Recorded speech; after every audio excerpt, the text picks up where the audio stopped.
Hello viewers, আসসালামু আলাইকুম। আমার চ্যানেল স্টোরি অফ ওয়ার্ল্ড থেকে আপনাদেরকে স্বাগত জানাচ্ছি। আজকের ভিডিওতে দেখাবো সিলেটের একটা পার্ক, আর সেটা হচ্ছে সিলেটের হ্যাপিল্যান্ড পার্ক। এটা এয়ারপোর্ট রোডে অবস্থিত। আর আপনারা এটা মানে খুব সহজেই সিলেটে যারা আছেন তাদের জন্য যাতায়াতের সুবিধা। তবে সিলেটের বাইরে যারা আছেন তারা মনে করেন অন্য কোনো ভ্রমণের উদ্দেশ্যে যদি আসেন তাহলে একবার দেখে যাবেন। এটা নতুন হয়েছে পার্কটা, এত মানে বড় পরিসরে না, ছোট পরিসরে, তারপরও মোটামুটি ভালোই সুন্দর ব্যবস্থা আছে বাচ্চাদের জন্য। আর ডেকোরেশনটাও ভালোই করেছে। আমাদের অনেক পুরাতন ঐতিহ্যবাহী জিনিসগুলো রেখেছে, যেগুলো এখনও দেখা যায় না আর কি সচরাচর। সব কিছুই ভালো লেগেছে। এখানে বাইরে ক্যাফে আছে, ক্যাবিনের ব্যবস্থা আছে, মানে পার্কে ঢোকার আগে খাবার দাবারের ব্যবস্থাটা ভালো।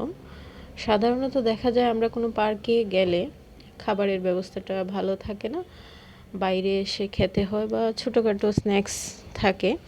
তবে এখানে দেখা যায় যে খাবারের ব্যবস্থাটা ওরা ভালোই রেখেছে। আর ভেতরে বেশিরভাগ এখন বৃষ্টির সিজন, সেজন্য ওয়ালের বা নিচের অবস্থাটা একটু খারাপ। তবে বৃষ্টি যখন থাকে না তখন এগুলো সবই একদম ক্লিন থাকে, সুন্দর থাকে। এখানে ওরা একটা খাঁচা রেখেছে, খাঁচার ভেতর আপনি চাইলে ছবি তুলতে পারবেন অথবা এমনিতেই ভেতরে ঢুকে দেখতে পারবেন। এখানে সিলেটের আলী আমজাদের ঘড়ি, তারপরে যে স্নো পড়ার যে এই মানে দৃশ্যটা, এখানে চাইলে আপনি স্নোফল করে ছবি তুলতে পারবেন, ভিডিও করতে পারবেন। তারপর যে চারপাশে এখানে দোলনা রাখা আছে, বিভিন্ন সাইজের ছবি তোলার বিভিন্ন স্পট আছে। তারপর হচ্ছে এই যে এখানে দেখতে পাচ্ছেন মানে ছোটোখাটো স্পেস বাচ্চাদের, এই যে দোলনার মানে আছে আপনাদের ঢেকি রাখা আছে। ঢেকি ঢেকি অনেকেই এখন চেনে না। তো এটা হচ্ছে পালকি। আগে তো পালকির প্রচলনটা ছিল বেশি, পালকিতে বসে ছবি তুলতে পারবেন। আর এটা হচ্ছে গরুর গাড়ি, গরুর গাড়িও রাখা আছে, চাইলে গরুর গাড়িতে উঠেও ছবি তুলতে পারবেন। আর আরও বিভিন্ন জিনিস আছে যেগুলো মানে ছোটোখাটো হেঁটে হেঁটে দেখতে হয়। এখানে ওয়ালে বিভিন্ন পেইন্ট আছে, 3D আর্ট করা আছে। আর 3D আর্ট মানে দাঁড়িয়ে আপনি ছবি তুলতে পারবেন, ওয়ালে 3D আর্ট করা আছে। এখানে একটা জিনিস আছে যে লেখা, কে সঠিক, তুমি না আমি। এটা একটু ঘুরিয়ে দেখবেন, স্বাভাবিক এটা নিচের দিকেই আসে সব সময়। আর একটা হচ্ছে যে হ্যাঁ, এখানেও আরেকটা আছে এরকম, কে সঠিক, ওইটা তো আসলে নিচের দিকেই আসবে ঘোরালে সব সময়। আর বাচ্চাদের জন্য অনেক খেলার ব্যবস্থা আছে, স্লিপার আছে ভালো ভালো, বাচ্চারা বিশেষ করে এনজয় করবে এটা। তারপর হচ্ছে যে মানে যারা কাছাকাছি থাকেন তারা বিকেলে এসে এটাতে সময় কাটানোর জন্য একটা উপযুক্ত স্থান। পাশাপাশি কারণ আজকাল পার্ক তো দেখা যায় না, বিশেষ করে টাউনে বাচ্চাদের খেলাধুলার জায়গার খুবই অভাব। তো আমার মেয়ে এখানে একটা প্রজাপতি আছে, উনি ছবি তোলার জন্য উঠতে যাচ্ছে। এখানে আমাদের বিভিন্ন পুরাতন ঐতিহ্যবাহী জিনিস আছে, এগুলো নিদর্শন হিসেবে ওরা রেখেছে, ভালোই লাগে দেখতে। এখানে চাইলে আপনারা ছবিও তুলতে পারবেন, এগুলো ব্যবহার কিভাবে করে দেখতে পারবেন।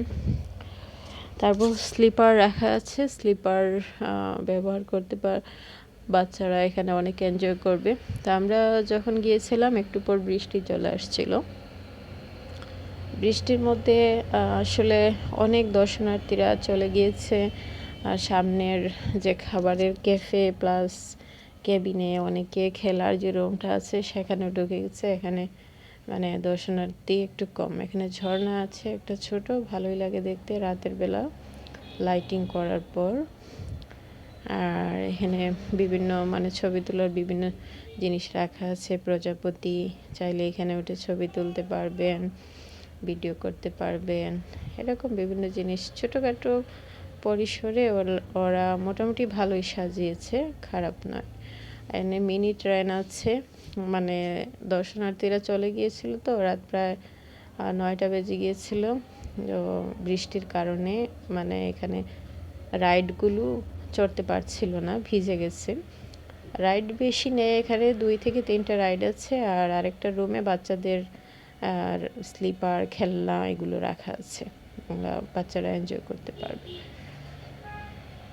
তো আমরা সম্পূর্ণ পার্কটা ঘুরে ঘুরে দেখার পর তারপর খাবারের খোঁজে গেলাম। এখানের খাবারটাও ভালো, বিভিন্ন ধরনের খাবার আছে।